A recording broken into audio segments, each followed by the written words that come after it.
কোনো কোরআন যদি ছিঁড়ে যায়, পুরাতন হয়ে যায়, তাহলে সেক্ষেত্রে সেই কোরআন কি করবেন?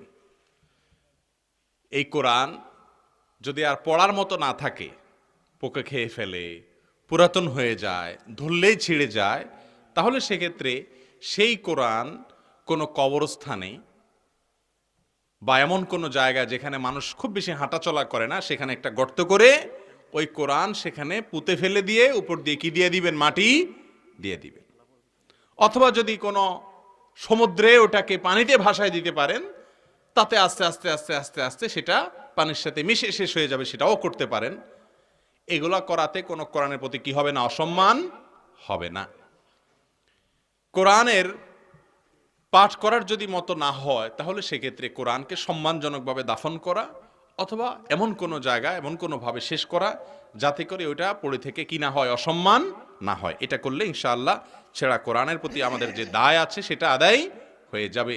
দুঃখের বিষয় হলো আজকাল আমাদের সমাজে কোরআন পড়তে পড়তে ছিঁড়ে না, না পড়তে ছিঁড়ে যায়, না খুলতে পাতা নষ্ট হয়ে যায়। পোকায় কখন খায়? প্রতিদিন যেই যদি কোনো কোরআন মানুষ খোলে, সেটা কোনোদিন পোকা খেতে পারে? নিয়মিত খুললে পোকা খাওয়ার সুযোগ আছে? পোকা খাওয়ার মানেই হলো ওইটা পড়া হয় না, রেখে দেয়া হয়। ঠিক না বে ঠিক? অতএব প্রশ্ন এটা করবেন না যে ছেঁড়া কোরআন কি করবেন, প্রশ্ন এটা করেন যে কোরআন না পড়তে পোকা খেয়ে ফেলে এরপরে ছেড়ে যায়, এই ক্ষেত্রে আমাদের গুনাহ কি হবে সেটা প্রশ্ন করেন। আল্লাহ তাআলা আমাদের সবাইকে কোরআনের হক আদায় করার তৌফিক নসিব করুন। অনেক সুন্দর একটি প্রশ্ন পেয়েছে মোহতারাম। সব মানুষেরই পাপ থাকে, তবে কোন রকম শাস্তি ছাড়া জান্নাতে যাওয়ার উপায় কি? মাশাআল্লাহ, খুব চমৎকার একটা প্রশ্ন। পাপ তো সবারই আছে, তো পাপ থাকার পরেও সোজা জান্নাতে চলে যাওয়ার উপায় কি? এটার উপায় হলো অটো পাস। এই যে করোনা ভাইরাসের কারণে স্কুলে ছেলেদেরকে মেয়েদেরকে আমাদের শিক্ষার্থীদেরকে অটো পাস করে দেওয়া হয়েছে না? তো আল্লাহ যদি এরকম অটো পাস টাস করে দেয় তাহলে একটা সুযোগ পাওয়া যেতে পারে। কিন্তু ভাইরা আমার, আল্লাহর কাছ থেকে অটো পাসের জন্য মৌলিকভাবে দুটি শর্ত। এক, শিরক মুক্ত ঈমান থাকতে হবে।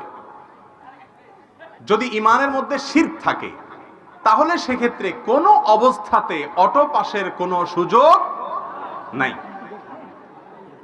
আল্লাহ রাব্বুল আলামিনের কাছে অটো পাস পেতে হলে যেই কাজটি করতে হবে তা হলো শিরক মুক্ত থাকতে হবে।